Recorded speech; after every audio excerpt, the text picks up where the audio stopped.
Hello and welcome to the Last Wicket. I'm your host, Benny. Thank you for joining us. And to break down another round of IPL 2025, I want to welcome my co-host, Mayank. Hey, Mayank. Hey, Benny. Hey, so I know we've done this a couple of times already, talking about the IPL 2025. Uh, but I want to tell you right off, right at the start of this episode, uh, it's a very weird time for me to be following the IPL as a CSK fan. I'm in uncharted territory right now. So we'll talk more about that later, but let's just start with you. How are you feeling about the tournament so far? Anything that's been at the top of your mind lately? No, I mean, I think it's going pretty interesting. I found it really interesting that last week they had two games on a Tuesday and not on the Mhm. weekend. Yeah, some things that IPL does or BCCI does rather are so random. Um, Yeah, I saw that. That was so unusual. I was like, why are there two games? And because last Sunday, wasn't there just like one game? yep, exactly. So they do certainly do some random things, but the other piece that I just realized today was I was looking at the Hyderabad Stadium and how it was like looking, pretty amazing in all orange. They had Hmm. obviously they do a good job of like probably just giving the spectators orange flags because they try to call themselves the Orange Army. There's a good following of that team, which is why a lot of people buy the jerseys. So the Right. stadium in general looks pretty orange, but the other thing that stood out was the advertising where it says Sunrisers Hyderabad, where it says IPL 2025. All of that was also really perfectly matched in orange. And the first thing that came to mind is it's really not that hard, is it? Like, why do we need to watch test matches in Indian stadiums which have Spawn Bahar in bright red everywhere? And I was like, man, they've done Yeah. like it's such a simple thing to do, and they've done such a good job of like the aesthetics in IPL. I wish they do the same for international matches. I mean, it's also the matter of private ownership of teams, like, the IPL teams where the owners take it upon themselves. I mean, these are professionally run franchises. I don't know about CSK, but that's for later. But they're all professional franchises with like, highly skilled and knowledgeable professionals running everything behind the scenes, from marketing to the way things are being promoted. And so it makes sense that when it comes to something as simple as thinks that they want to display at their home ground in the stadium, that they're putting in all the effort that they would pretty much in any other line of work that they do. Same, I don't know if that can be said about the BCCI because they do whatever they please. Most of the time it works out, so nobody really questions them. And I think that's where the difference is. Yeah, I mean, I definitely think that's a factor, but I will say like these franchises, I definitely I agree with you that I give them more credit than the BCCI because they know that their show is a 2.5 month show, and they do their best to make sure it's on top of everybody's mind in their Yeah, respective cities. But which I is will, but I mean, I was gonna say like the stadium itself is still run by the association. So right. there's still some coordination going on between the franchises, BCCI, and the association to say, yep, Hyderabad's going to look all orange, Delhi's going to look all blue, and this shade of blue. So there is some coordination that's going on, and yeah, to me, that's not really that hard. I think like it's very simple to do in other stadiums, and then let's say a sponsor with a bright red banner is trying to advertise, we have the electronic boards which can be used at the bottom, which can be different colors, but at least the rest of the stadium has one aesthetic, and it just makes things look so much better than what we've seen in test cricket. Yeah, and I'll go as far as to say that I probably will never watch a live match in India, but if it comes to just like a test match, one day international or a T20 international, but I would definitely want to go watch like an IPL match um, because I feel they probably are run slightly better than they do with international games hosted in India. So, yeah, I mean, whenever we watch on TV, like the atmosphere and you get like, really good feedback from people who attend these games compared to when it's like in India versus like any other team that's touring them. From Virat Kohli's MCG 6 against Pakistan to Bumrah's stump destroying Yorker to Ollie Pope. Incredible things happen on the cricket ground. We also get iconic lines off it, like Siraj saying, "I only believe in Jesse Bye." There are so many incredible moments that cricket fans just never forget. And now you can wear them on your chest. Free Hit Gear has launched a line of amazing t-shirts and hoodie designs. Passionate fans in India can order through their website, freehitgear.com, while fans abroad can use Free Hit Gear on the Etsy store to have items delivered to them. Order now with the code GOODAreas, all one word, to get a limited time 15% discount, and you can wear a t-shirt like this one right here. Absolutely. Let's get into the cricket itself. Yeah. I wanted to start with young players, uncapped players, ideally, that got your attention over the last week or so. I mean, there's really well, two players, one bowler, one batter. But I think you mentioned this player probably in the first episode that we did for the IPL 2025. Is that Digvesh Rathi? Is that his name? Hmm. Yep. Um, the leg spinner from LSG. Um, he he's obviously done well in his opportunities so far, but I think what struck me about him most was the confidence, and some people would even say the audacity, because it's quite one thing not just to perform well, but to back it up with your actions after that. What I mean is, like, he's been in the news recently because of his celebrations, right? After taking a wicket, he's had this note-taking celebration for which I think the first time he did it, he got fined, right? Hmm. What would most players do? They wouldn't repeat it. But not only did he repeat it, but he did it almost trying to exploit a loophole, I think, where he was like writing it on the ground. So I think some of I mean, we've talked about this before. Something about the IPL, what it does for youngsters in the Indian setup is that it gives them confidence. It gives them confidence to rub shoulders with some of the best in the world, but also be themselves. Because I always go back to the early years of the IPL. I feel like in that first 3, 4 years, it was always the overseas stars who shined the most and the Indian internationals.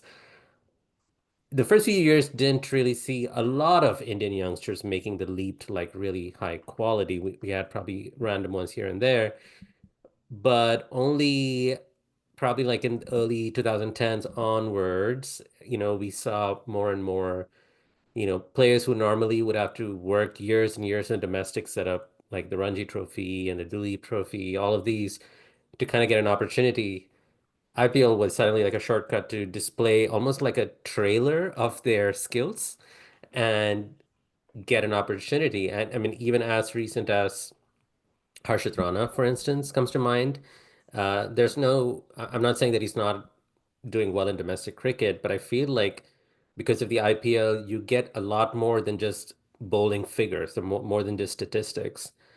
And he's a great example of someone who he almost looks ready for prime time, the way he carries himself, the way he performs. And I think along those lines, you have so many other youngsters now, uh, to the point where suddenly there's no shortage of quality youngsters who feel like if you put them in the senior team now, they're not going to struggle, from the beginning. So him, in the last round, he's really like caught my attention more than just for his um, bowling performance itself, which is already good, but just the confidence that he can pull off some, some would say stunt, but I would say it's just a reflection of this innate confidence that he has. So he really caught my attention. But I think the number one young player who I think many people will be talking about for years and years is obviously the young opener with the Punjab Kings, Priyansh Arya. I wouldn't say I enjoyed his knock against the Chennai Super Kings, but I definitely did appreciate it because there was so much talk about him before the tournament began. I remember Ricky Ponting talking him up a lot. And for all his, shortcomings, Ponting has a very good eye for youngsters. And so I really expect big things of him. And the thing about that really impressed me about Arya is the way he bats. And what I mean is his batting stance, the shape, when he plays his shots.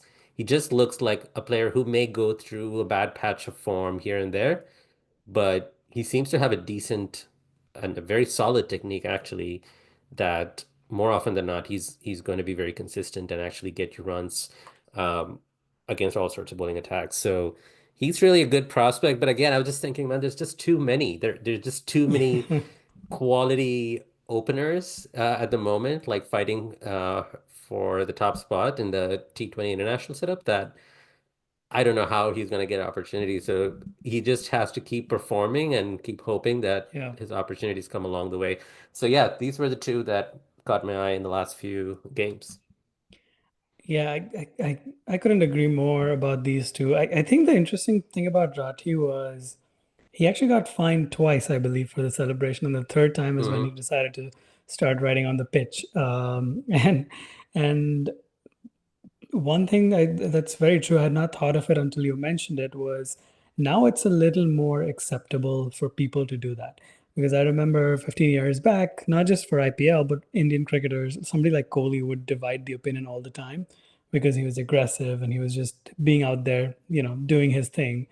And that was definitely, a lot of people were like, well, this is no way to behave as an international cricketer, and all that would be, something that would be discussed all the time. And I feel like that's died down quite a bit. I think now people are a lot more open to the idea of, yep, let people express themselves, and I think that's absolutely a step in the right direction. So Is it fair to say that it's a Kohli effect? I guess so. I mean, I definitely think there's an aspect of him and his, large following. Almost Yeah. like I don't think we need to hide the fact that some of the following is toxic. But I think what that has done is it's just given people, like people get excited to see things like that. KL Rahul's celebration, for example, like when he won that game against RCB in Bangalore, and when this is my ground. People were pumped to see that. People were pumped to see Mhm. KL Rahul, who's generally a reserved guy, calm guy, show that many emotions. Yeah, I don't think like that's something that was, okay 20 years ago. And Yeah. again, this is the IPL. Maybe like if he does it for India, it might be a different story. But I do Yeah. think people are generally more accepting, and yeah, it's definitely the newer. Well, now they're old now, but the generation that started 15 years ago, in the likes of Kohli, that made that a normal thing. Yeah, Um, I mean, I'm all for color and personality as long as you don't get into abusive territory or, getting physical. You know, yeah, Kohli absolutely. is an interesting, case study because for most part, he's very passionate, obviously, um, but sometimes he does cross the line, as we saw in Hmm. the recent Test series down under. Um, and someone like Harshit Rana, who's probably like a magnet for this as well because of his kind of celebrations or the way he carries himself, and now Rathi, I think they're not, as long as they're not being abusive and this is just displaying a trait, a personality trait that is like it's just colorful, it's fun. And it's what keeps them going. It keeps motivating them almost to keep performing well. Because yeah, if you don't perform well, suddenly people are going to turn on you and make fun of you and troll you. Hmm. So it's an incentive to keep performing well if you're going to pull stuff like this. So as long as it doesn't, yeah, get into that territory where it's just, embarrassing to watch. I think they're fine. So, in that respect, I appreciate Kohli for inspiring, the new crop of Indian cricketers, the more recent crop, let's say, because, when I started following cricket, I remember Rahul Dravid and Sachin and Anil Kumble, they were the role models that our parents wanted to be because they were all known as these gentlemen and, very humble and polite. And yeah, that's all great, but they weren't winning any games. I mean, I should say winning any games, but they weren't winning a lot of games. They were not the Indian team at that time was not considered a powerhouse like they are now. Um, so I think that's fine. I mean, you can be who you are. Like a Pujara is not going to be doing the stuff Yeah, that a Kohli does, and they're all performing. They're all champions in their own right. So just let people be themselves, and that's just good for the game. So I'm all for it. absolutely, absolutely. I think one of the things that Rahul Dravid was asked right after he gave up, uh, being the coach of the Indian team, and was asked about players like Kohli and handling them, and that's exactly what he said. He said, "Don't try to do what Kohli is doing. Be authentic to yourself. If it's something that Yeah, comes naturally, of course, express yourself." Um, yeah, but moving back to Priyansh Arya, yeah, pretty exciting batter.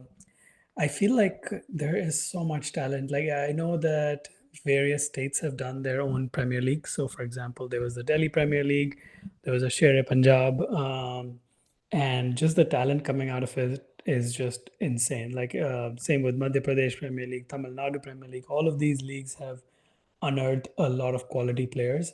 yeah. Um, and it's not just that they've unearthed them, they've given them good match practice, but it's also that, it's a good opportunity for IPL scouts to actually check out certain players.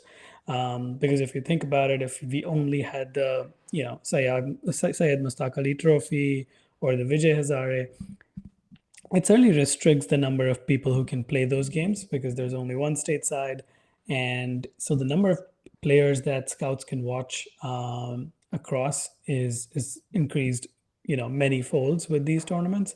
So it's such a great thing to talk about. Such a great thing for like just the talent in India.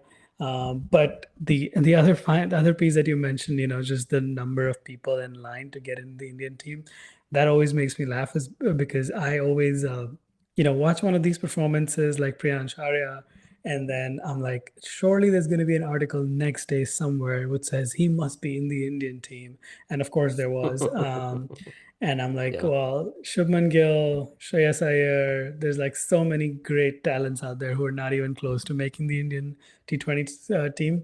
yeah, Um, so yeah, I have no like I think it's very early days for these talents, and I think yeah. they probably realize it too. Obviously, they'll still have dreams of making the team, but I think what's important is they keep working on it and stay patient, and you never know, the opportunity might come. But but here's the other side of the coin. There are so many great batting talents on display from India. But where are the bowlers? Like, there's the odd bowler here and there, but I have not seen anyone that I'm thinking, oh, this is going to be an amazing prospect for to be part of the Indian bowling attack in the years to come. Do you think it's a reflection of the kind of pitches, or just the quality of the batting that's gone through the roof, or just very simply put, there's just no good bowling talent?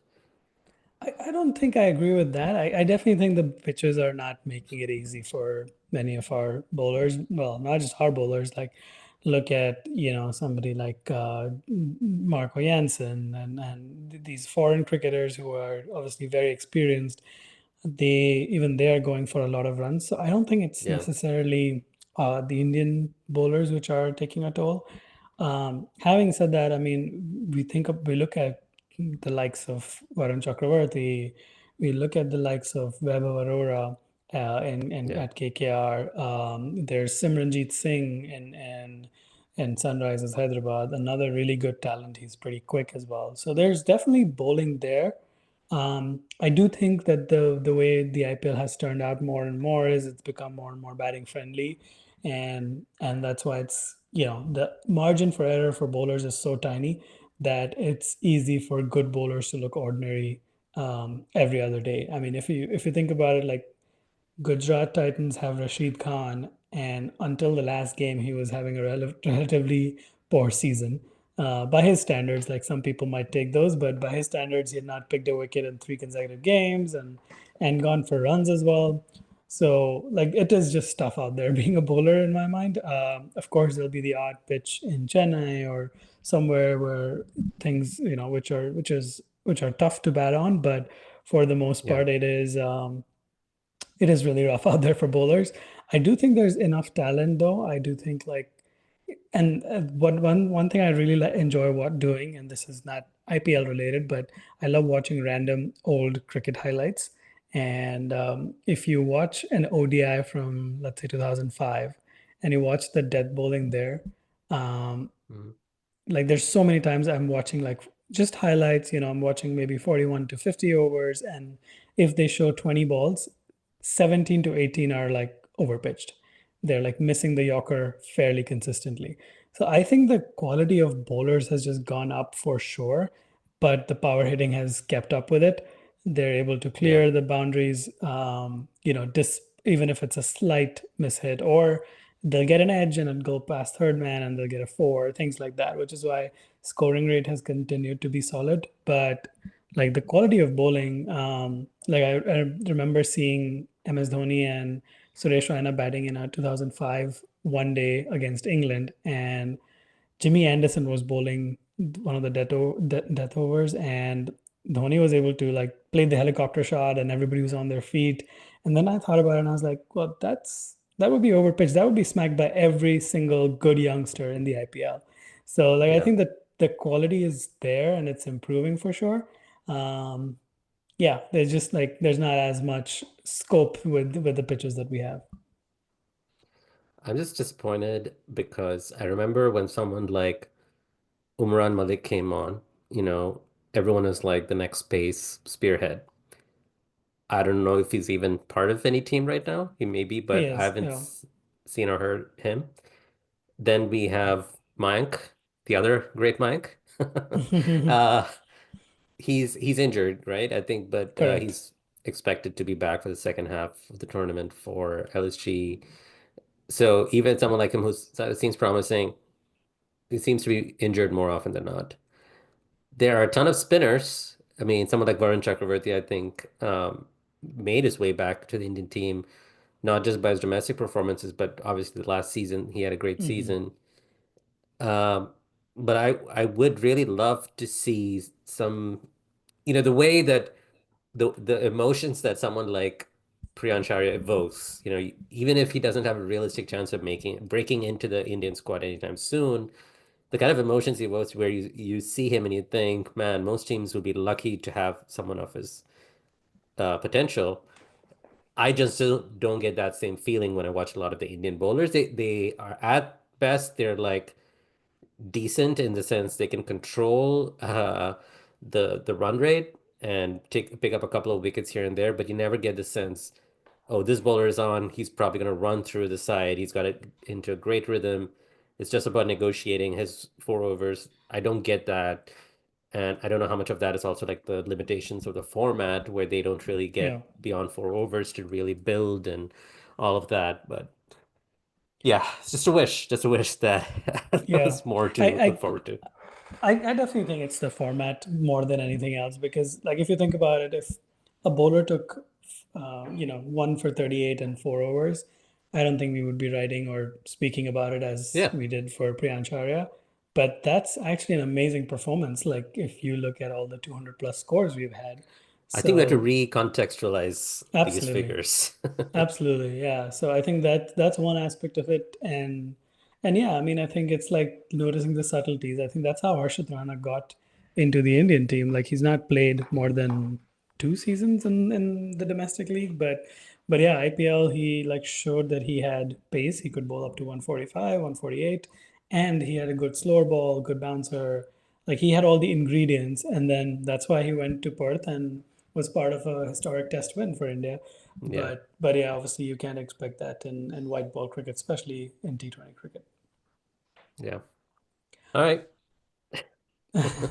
I'll take that for now.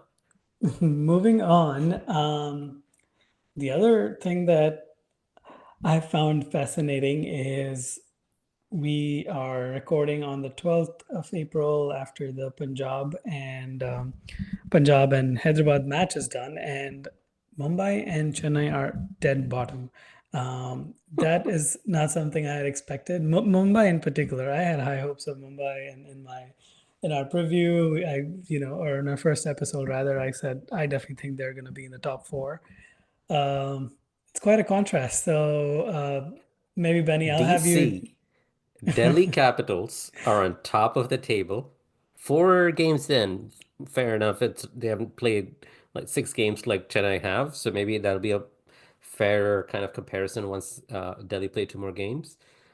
But still, yeah, when we first did the first episode, at least for me, Chennai and Mumbai were in my top 4, and Delhi was the wooden spoon. I predicted them to grab the wooden spoon. Obviously, I know nothing because the way these teams are playing, I don't think Chennai is going to win another game this season. I would be shocked if they do. And Delhi, I don't know. I still feel they're not the best team this season. Yeah, so Mumbai and Chennai, it is, well, I'm going to lump Sunrisers Hyderabad into this too, just for the simple reason, because they're eight. So the t bottom three are Sunrisers Hyderabad, who are 10 till, today's game, but after their win, they jump to eight. So Sunrisers Hyderabad, Mumbai Indians, and Chennai Super Kings. Sunrisers, especially after last season, I really had high hopes for them. And I don't think 2 games from 6 is what they would have thought they would be, especially with the batting firepower they have, the captaincy of Pat Cummins. They would have definitely expected to be, if not in the top 4, at least in the top 6. So that is surprising to me.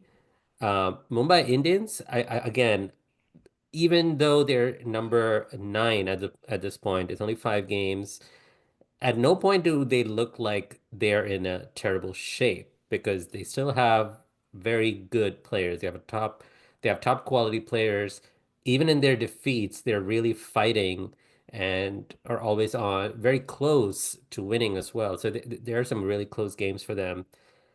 But Chennai, listen, we'll have to do an entire episode just on what's gone wrong with this team and Maybe we do a what's gone right. That'll be a short episode. Yeah, true, true. Because it's so hard for me as a CSK fan to watch this because CSK has had bad seasons before. A few years ago they were 9, but even then you never got the sense they were terrible because they had injuries and they just had some close games, and you could always make an excuse saying it was just not, it was just bad luck. But this year, it's just everything that can go wrong is going wrong for them. Their best batter is out injured for the rest of the season. They're led by an uncapped player who is way past his prime.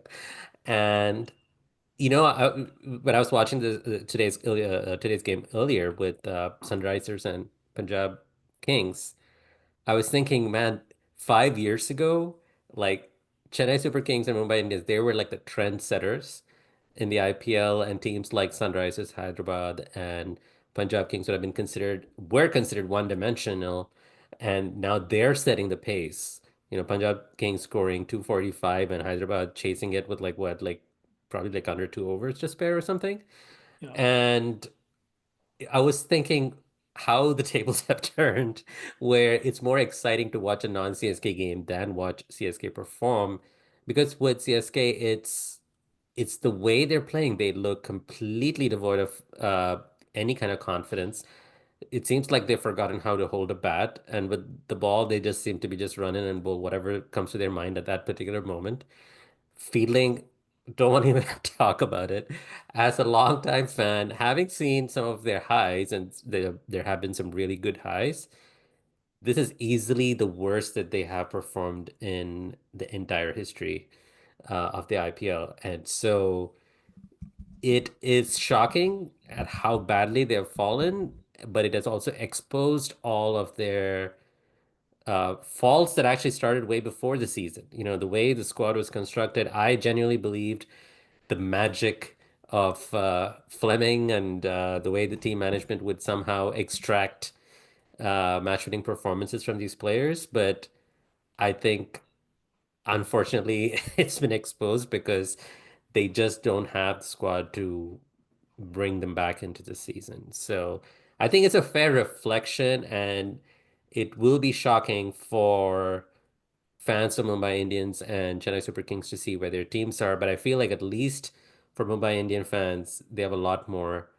to hope for, a lot more to look forward to. Whereas with Chennai, I think it's going to be a really rough 3-year cycle, I guess, before the next mega auction comes on. Yeah, I mean, I was thinking about it, and I was thinking every IPL, usually the benchmark is 8 wins. Like the moment you get 8 wins, you're almost Yeah. certain to be in the top three. With 7 wins, then it comes down to net run rate, something that RCB specializes in. Um, so I think from that perspective, if I look at Mumbai right now, the games they've lost, they've not lost them, to your point, they've not lost them one-sided. There were chases where it looked like they were doing okay. Big chase, they were like 111 overs and they were trying to get there. They lost a few wickets and couldn't carry on. And they've had the odd scenario where one game Surya didn't get going, one game Tilak didn't get going. But overall, there's a lot of talent in there. So in my mind, Yeah. 9 games to go. I still see them winning six. I think there's a Yeah. turnaround coming. It's obviously, these things are easy to to say that, but I just think Bumrah's back, and as such, like they'll start finding some more form, and I think it'll work out. So I do think they're still going to come close to qualifying, if not definitely qualify. And SRH, I have a similar feeling. When I read all the Travis Shake articles about this is the end of Travis Shake and all of that, I was a little circumspect. I was thinking there's still a very fine squad overall. There's no real department where they are terrible. Like Gujarat, you can say the middle order is kind of missing. Other teams Yeah. will have an obvious issue. SRH doesn't feel like that, so I think it was just a matter of time of their batting to get going. And granted, not every pitch is going to be as flat as the Hyderabad pitch. Um, they can still they can still score and chase and even especially if they bat first, they do a really good job of that. So I do think like 8 games to go for them. They have 2 wins so far. um, I don't know if I'll say as confidently about SRH, but I definitely feel Mumbai is going to be in the fight for the playoffs. SRH maybe not so much, and then Chennai is an interesting one. I feel like they're gonna like every season the lowest team wins 3 to 4 games, so I think Yeah. that's 4 to 5 is where I would expect Chennai to be. And again, it's going to be like one-off wins where somebody performs really well. But I think what's been interesting is somebody like Rachin Ravindra, who was in such great form, coming in from the Champions Trophy, scoring 200s if I remember right. Um, just looking as if he can time the first ball for a boundary, like that is how good he was looking. Has struggled. Noor Ahmed's been probably the positive from a Chennai perspective, but yeah, I do think like they've just done a terrible job from a mega auction standpoint, like spending big on Ashwin, who's 37 in for a 3-year term. Not the not a strategy that people would generally recommend. And then yeah, of course, there's Dhoni and where to play him, how to play him, all of that. So yeah, it's looking pretty dull for CSK. I think there's I don't know if there's too much of a saving grace there, but Mumbai and SRH, I do think that they might still come back. Yeah, I mean, I'm just like looking at all the other teams from a Chennai Super Kings perspective to see who could they take a win from. And honestly, I don't see it. I mean, Delhi Capitals are in this weird uncharted territory for themselves where they're like, wait, we've won 4 out of 4? Like, what's happening? But it just seems like batting and bowling are somehow just like coming together for them at this moment. Um, and of course, they defeated Chennai Super Kings recently. Gujarat Titans are probably my favorite team to watch because they have a lot of my favorite players in them. So after Chennai Super Kings, they're like my team, and I hope they go on to win again. But they are obviously in a very good shape as well. Again, with captaincy, bad ball. Again, this goes back to what I said last time. I wouldn't say there's any team that has covered all their bases. So it's just about making up for their deficiency. So these teams are doing it well. Same thing with LSG and KKR. They're not perfect, but they have enough, and I just don't see CSK beating them. RCB, Punjab Kings, again, explosive batters, and the bowling for CSK is just not there. They have the names, they just don't have a bowling unit to beat these sides. And then there's Rajasthan Royals, who I don't know, I don't even know how to place them. They don't seem terrible, but at the same time, they're not inspiring a lot of confidence at the moment. Maybe Rajasthan Royals, maybe they can. I know they've already lost one game to them, but if they're playing, I don't know if they're playing them again this season, but maybe that's their best shot. And then Sunrisers, well, if they run into them like how Sunrisers were today, then forget about it. Mumbai Indians was the only win for Chennai Super Kings and might end up being the only win for this entire season. And like I said, Mumbai Indians just seem to have the players and the game that they can kind of, their luck could turn. So I just don't see. Forget a comeback. I mean, even like one win in the remaining games, things have to go completely wrong for the other team, for Chennai, because they just don't have power hitters. Like you said, Ravindra, who there would have been a lot of expectation of, he's just not like a T20 player Yeah. yet. He's very good in one-day internationals. I think he's developing into a good test player. He just doesn't have the T20 game yet. Um, Players that I would have expected to do well would have been Shivam Dubé. He's just been wishy-washy. Um, I mean, I can't see anyone else in the top order. Like who we talked about Tripathi and Huda before. They're not it. They're done. Same thing with Jadeja. He was never like this amazing T20 batter, and he's not going to do anything. Dhoni is Dhoni, in a category of his own. So there is just no positive to look forward to.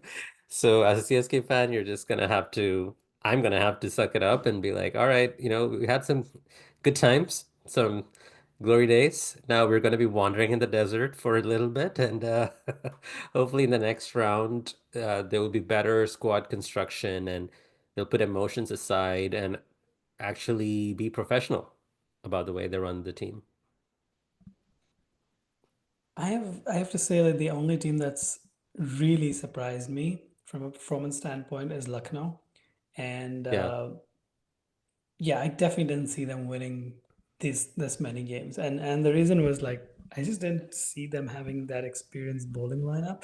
But to his yeah. credit, people like Digvesh Rathi has stepped up and done a good job. And holy moly, we have to talk about Nicholas Puran. What form is this guy in? Like He's playing I golf while everyone else is playing I cricket. exactly, yeah. I watch him and I'm like, okay, I see what the bowler's trying to do, like cramping for room. Nope, that goes over square leg or mid wicket. Then the bowler is trying to, not bowl towards the stumps. Nope, no problem. Yeah, That goes down the ground.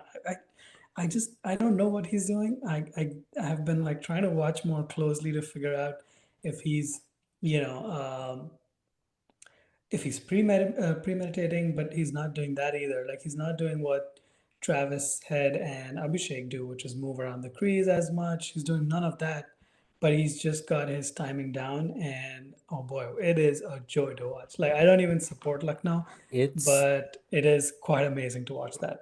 they've got I mean, we talk about the Sunrisers, Hyderabad, probably even Royal Challengers, Bangalore. They have very, destructive batters in their team. But I mean, look at the way these guys have performed. Markram, Mitchell Marsh, Nicholas Puran. Um, Rishabh Pant has not really kicked into high gear yet, but he's another player. If he gets going, it's going to be really hard uh, to catch up with him. They've got a brilliant, I mean, they got again, the IPL is all about the big names, right? Like every team has a couple of big names here and there. If they're lucky, maybe three. But ultimately, it's about the performance on the field. And I think LG are really lucky that all these players are coming through for them big time. And Yeah. then their bowlers seem they are doing their job. Obviously, we talked about Rathi, but Bishnoi is who should be at this point. Um, considered one of the senior spinners, like in the contention for the Indian team. Um, and like Chahal to some extent, he feels almost like surplus, where he's not always looked at as first choice, and he's quietly doing his bit. And so, yeah, you're right. I mean, a lot of people were pointing out that Rishabh Pant is not a great captain, and that's going to affect them adversely. But he seems to be doing all right. He seems to be doing enough things to keep them on. So, yeah, I'm not completely shocked with their performance, but I am pleasantly surprised by how well all their players have clicked, and I wonder how much of that goes to the coaching staff, all the work that's put in. Um, any captaincy notes on Rishabh Pant, Shreyas Iyer, Akshar Patel?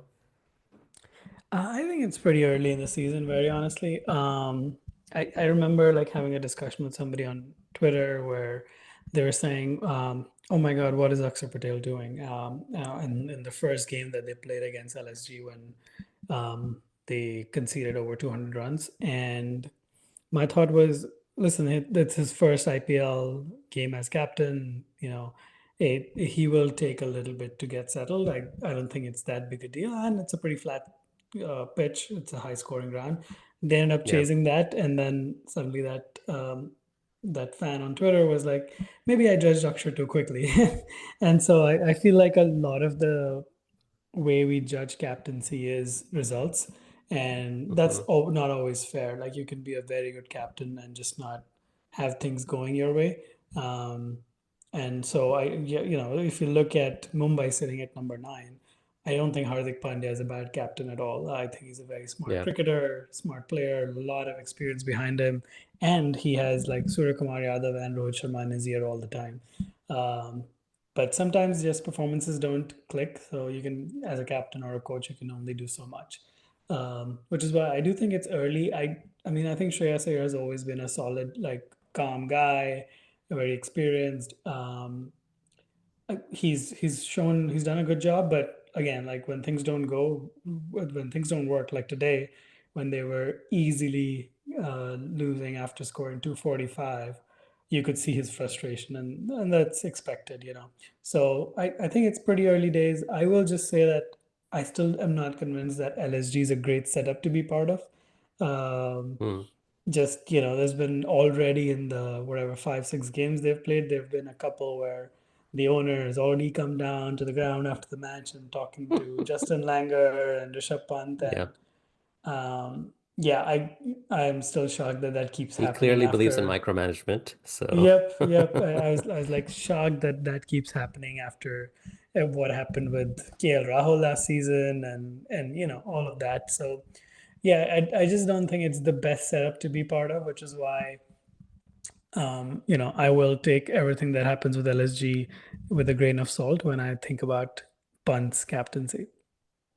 listen, that reminds me, I have to say that the performance that I enjoyed the most in the recent round was KL Rahul's knock against RCB.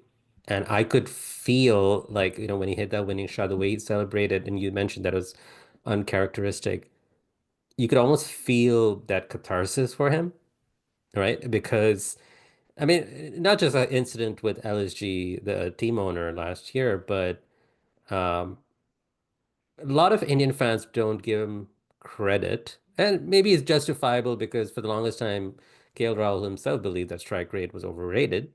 So he didn't really believe that he had to do anything different. And to his credit, he was still scoring runs at a respectable strike rate, let's say.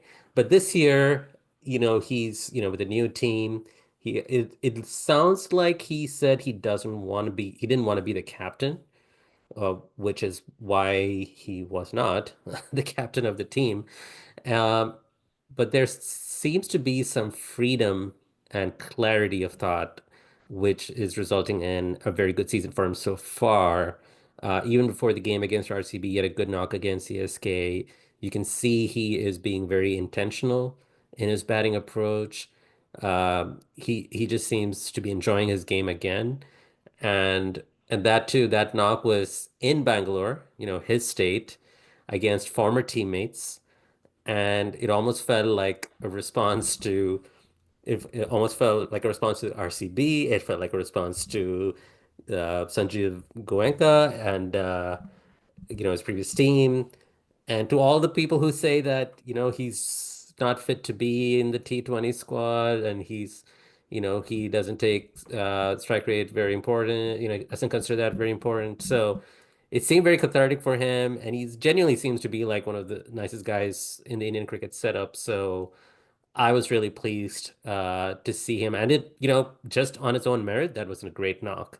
He just really timed it. He paced it so well that it was a work of a master, the way he played that knock. Yeah, and I think he talked about like credit to Abhishek Nair for helping him sort of enjoy his T20 batting again, and that's great to hear. Like Abhishek Nair obviously has a lot of great batters that he's managed. I'm sure bowlers as well, but the batters come to mind from you're right from somebody as young as Raghuvanshi, who's now playing for KKR.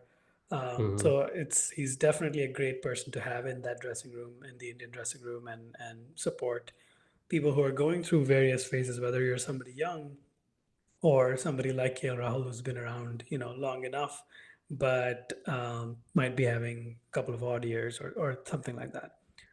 Um, but on that note, I want to ask the most important question, Benny. Do you think the Holy Trinity, which is DC, RCB, and Punjab, do you think one of them are actually going to win an IPL this year? I'm not convinced about Delhi Capitals. I mean, I said it earlier in this episode. They got off to a great start, obviously, 4 out of 4. They're undefeated at this point, but I just think it's the wheels are gonna come off any moment. Well, because historically Delhi is the side that if something goes wrong, it goes terribly wrong for them. So I'm not convinced. Maybe I'll revisit it in a couple of weeks, but at this point, no, I don't think they're gonna get it. Um, I do like how RCB and Punjab Kings are shaping up. RCB obviously is a weird thing where they're breaking all the jinx, when they're on the road, and then at home in Bangalore, they seem to be struggling more often than not. But I still like, you know, Rajesh Patidar has impressed me, like where captaincy seems to sit easy on his shoulders. He's still performing. He's doing really well. He's got a great bowling. Okay, maybe not great, but he's got a good bowling attack to summon, which RCB has historically always struggled with. They have, between Josh Hazelwood and Bhuvneshwar Kumar, they have like a decent bowling, like pair, and Yash Dayal too, I should say. And then Virat Kohli, I think he's still not unlocked his full potential. He's good, but this is an ongoing struggle for him. It has always been. Um, so I think they have some weaknesses, but overall they seem to be pulling in the right direction, and I think they have a more than a good chance of breaking that. Um, Punjab Kings too. I know they had a rough day today, but you still have to look at it and say they scored 245, which is really impressive. They still have a very decent bowling attack. They have Arshdeep, they have Chow. Like, sure, they had a bad day today, but I want to look at how they do on most days. And the fact is, this was their uh, only their second defeat in 5 games. And so when they won, they've looked really comfortable and confident, and they seem to be well led and well managed. So I would say RCB has probably the best chance among the Holy Trinity. Punjab Kings are a little shaky. They do seem in good shape, but something about them that doesn't inspire confidence, because I feel teams like these, they get close and then they forget what led them to that stage, and almost like the burden of history falls on them and it starts to crush them. I mean, that's what I think RCB has always struggled with. But this year, if you're talking just about these three, I think RCB has the best shot. The other two, I'm gonna wait and see. But yeah, Interesting because I was gonna rate them completely opposite way. I think DC and Punjab have the better chance than RCB. And my thought there was, well, one to qualify top two needs 8 to 9 wins typically, yeah, and Delhi are already halfway there and they have 10 games to go. So I feel like, yeah, they have a really good chance of finishing in the top two. And that just allows them to have that odd game where, things don't work out and then they have a, qualifier still available to still make it to the final. So I that's why I think they definitely have a chance. And I think the other aspect of DC is there's like really good middle order. That middle order is insanely good. Like if you think about Stubbs, KL Rahul, Akshar Patel, like that is a solid middle order. And then you have somebody like Shashank Singh and the young Vipraj Nigam who can also whack it. So like their openers haven't even scored a I ton think even yet. Ashutosh Sharma, right? Yeah, sorry, I said Shashank, but I meant Ashutosh Sharma. Yeah. And their openers haven't even scored a ton yet, and they're already doing so well. So yeah, I think DC looks very well rounded, in my opinion. Is that the Delhi I boy in you speaking? Like you're trying to will them into winning. And well, if that was possible, it wouldn't have waited 18 years. But I do think like just the way they are, like I didn't expect them to win 4-4 for sure. But now that they have, I think it'll be pretty hard for them not to qualify. Like they'll have to have a sudden drop off in form, which Yeah. seems unlikely considering all the names they have to not qualify top two. Um, I do like Punjab. I said that in the beginning as well. I do think they're a good contender for top four. I think if they don't get into the top two, then I don't think they're going to make it to the final. Again, it's one of those things where they have enough vulnerabilities where they will drop a game, kind of similar to Yeah. DC, but DC just looks set for top two at this point. Um, and then RCB, yeah, RCB again is one of those teams that probably wants to be in the top two. And I just don't see that happening. I feel like if you look at Krunal Pandya, you obviously mentioned Movie and Hazelwood, their top two bowlers. But if you look at Krunal Pandya, he has I don't remember the exact number, but he takes less than a wicket a game in IPL. And he's played a good amount of games. Obviously, he's featured for Mumbai Yeah. for a lot of years. And so he's not really a wicket taker. And he's been taking 3 wickets and 2 wickets and 4 wickets every game. I think it's going to come back to normal at some point, and suddenly they're going to struggle to take wickets outside of Bhuvi and Hazelwood. And Yeah. I think that's where they'll end up being against fighting for the fourth or fifth spot, and that's at least my read of it. I mean, they have Surya Sharma, who's doing okay, I think. But yeah, I'm trying to look at who else they have. And I'm looking specifically at Indian bowlers because obviously RCB likes their foreign batters or their overseas batters. Um, they have Swapnil Singh, who has not played a game, but I remember him having some good Hmm. seasons with the Royals. Uh, Yashtel, I had mentioned there's Razik Salam, who I think is too raw at this point to be serious. You're right. I mean, the bowling does look weak. Um, I just think they will make it to the top four, or they should make it to the top four at the way if they maintain the way they're playing, because they're playing with a lot of confidence, they're playing with a lot of passion, which in most cases should get you there. Um, whereas the other two with Delhi and Punjab, their identity has been so swapped because you look at the team from like just look at those two teams from like 2 years ago and it's barely recognizable, I feel. And so I think they will make it to the playoffs, but then they don't have that extra factor to get them all the way.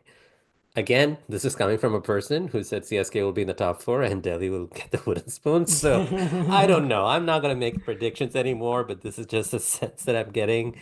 And it goes back to what I said earlier. Like all these teams have weaknesses, some obviously way more, like Chennai Super Kings, but these three teams that you mentioned, obviously have been around for a really long time and have their own passionate fan bases who are just waiting for the day that this team will get their first IPL trophy.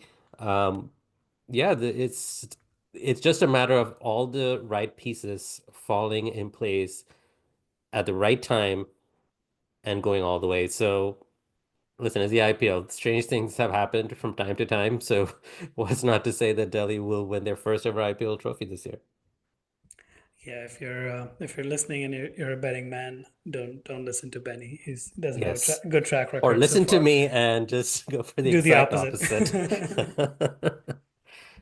Well, on that note, we'll wrap it up because I'm sure there'll be more to talk about after the next round. I think in the next round, things will start to crystallize a lot more in terms of who's looking down the barrel and who's heading into the top four. But I think there's enough games have passed that we're starting to get an idea of how that just might be. Already, the tournament has thrown up quite a few great performances from some really talented youngsters, and that's at the end of the day, that's what the IPL is all about, just trying to get those players some game time, some recognition for the public for whom, many of whom just tune in to cricket during the IPL season. So, yeah, IPL 2025 rolls on. And so at the last wicket, we'll continue to talk about it as the tournament goes along. So, Mike, thanks again for joining for this quick chat. And yeah, let's see how the IPL what the IPL has to throw up next time. Thank you.